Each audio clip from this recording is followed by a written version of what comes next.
السلام عليكم ورحمة الله تعالى وبركاته. مرحبا بالجميع وتحية إليكم من جديد. برنامج اليوم هو برنامج مهم موجه خاصة إلى الإخوة والأخوات الفائزين بالقرعة الأمريكية لسنة 2025، وكذلك سوف يستفيد منه كل من هو يهمه الفوز أو أنه يريد التقديم على القرعة العشوائية الأمريكية. إذن هناك نقاط مهمة سوف نتطرق لها في البرنامج، ولا بأس إن استفدتم من البرنامج أن تقوموا بمشاركته مع الأصدقاء والأحباء، هذا كله لكي تعم الفائدة. ولا تنسوا أن تشتركوا في القناة. إذن هناك تساؤل مهم يطرح: هل ممكن إجراء المقابلة بالسفارة الأمريكية قبل الفحص الطبي عند الطبيب المعتمد لدى السفارة الأمريكية؟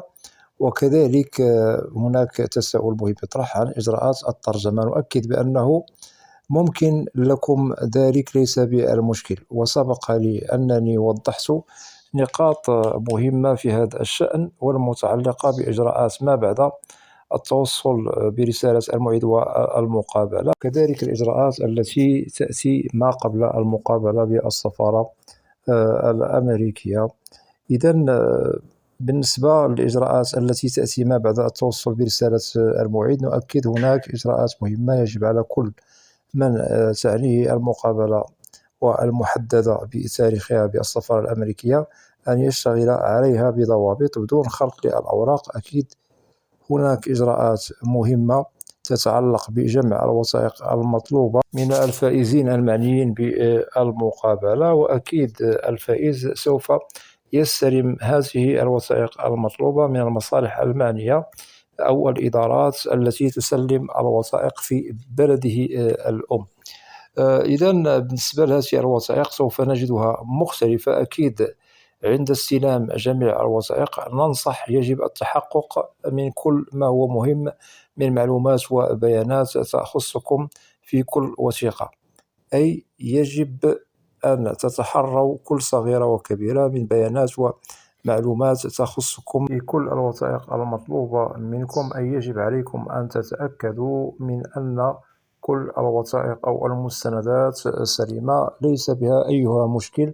ونقصد هنا الأخطاء التي ممكن أن نجدها في البيانات والمعلومات عند استلامها من الجهات المعنية، وممكن أن تشكل عليكم مشكلا كبيرا وقد تهدد مسار حصولكم على فيزا القرعة الأمريكية يوم المقابلة. إذن تأكدوا من مراجعة جميع الوثائق المطلوبة منكم قبل المقابلة بالسفارة الأمريكية، أي عند استلامكم قوموا بمراجعتها ولن تخسروا شيئا.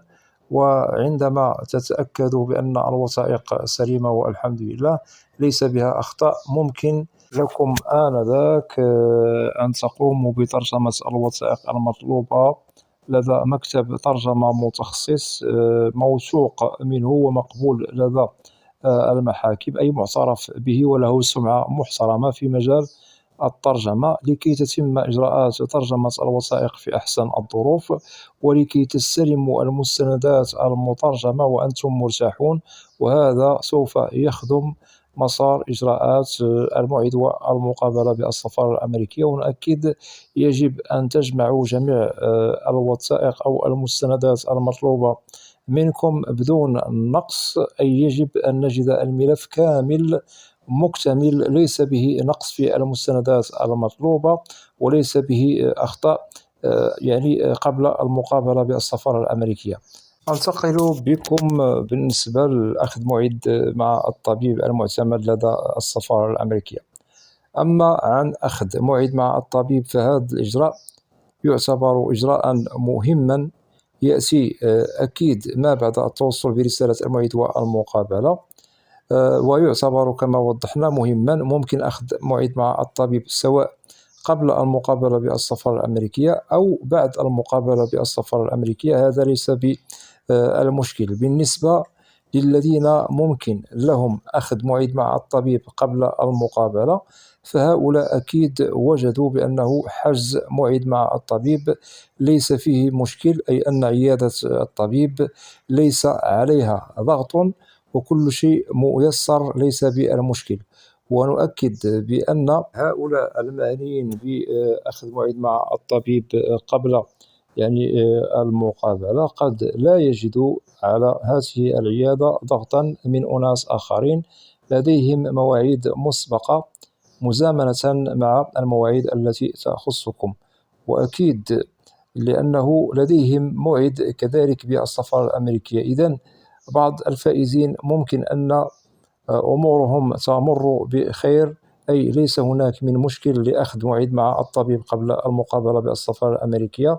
وأكيد الذين أخذوا موعدا مع الطبيب المعتمد وقاموا بالفحص الطبي فسوف يرفق معهم الملف الطبي المتعلق بالفحص مرفقا بالملف الوثائق يوم الموعد والمقابلة، أنهم لم يجدوا مشكل في أخذ موعد مع الطبيب وبإمكانهم أخذ الموعد معه بدون مشكل. أما بالنسبة للذين لديهم موعد بالسفارة الأمريكية ووجدوا بأن هناك ضغط عند أخذ موعد مع الطبيب، فهؤلاء ممكن لهم أن يشتغلوا على أخذ موعد مع الطبيب بعد إجراء المقابلة بالسفارة الأمريكية. هذا ليس بالمشكل.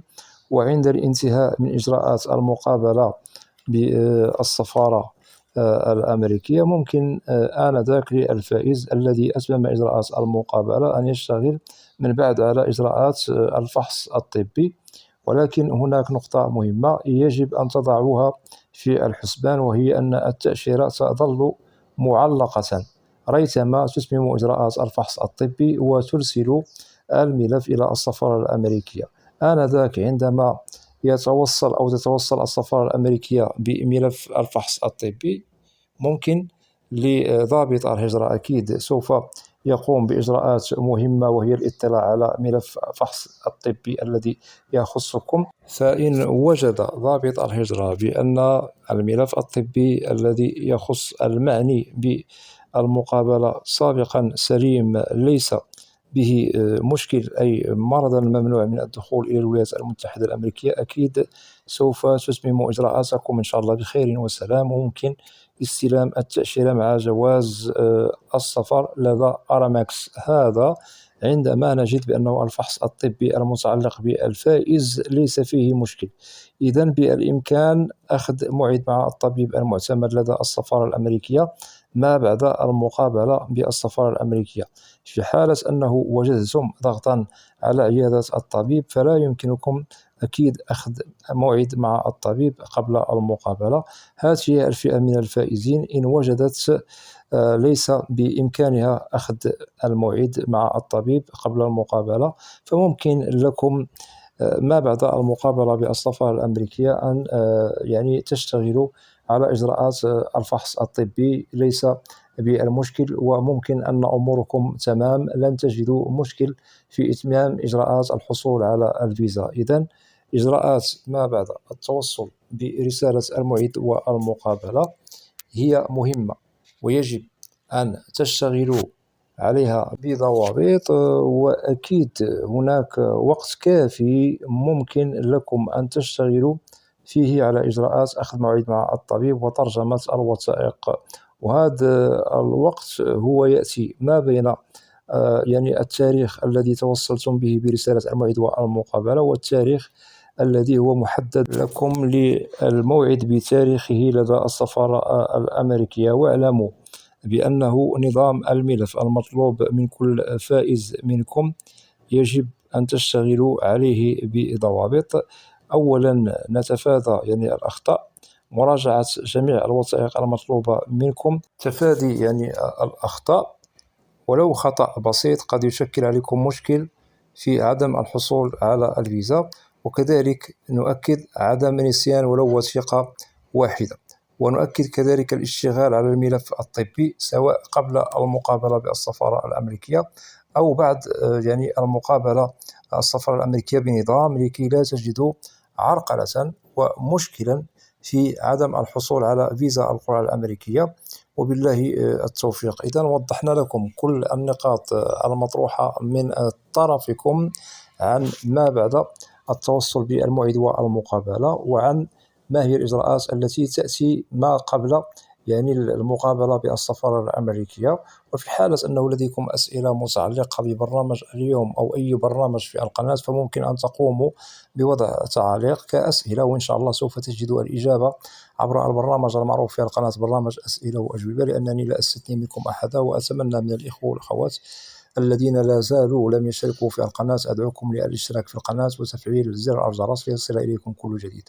ولا تنسوا أن تدعمونا دائما بلايك لكي نصل إلى أكبر نسبة من المشاهدة. وبالنسبة للقناة، محتواها كامل وشامل عن الهجرة والمهاجر إلى الولايات المتحدة الأمريكية بشكل عام وكتعريف. أود أن أشكر جزيل الشكر كل الإخوة والأخوات الذين يقومون بوضع تعليق محترمة بالقناة. مرحبا بكم جميعا بأسمائكم، وإلى لقاء قريب بإذن الله، والسلام عليكم ورحمة الله تعالى وبركاته.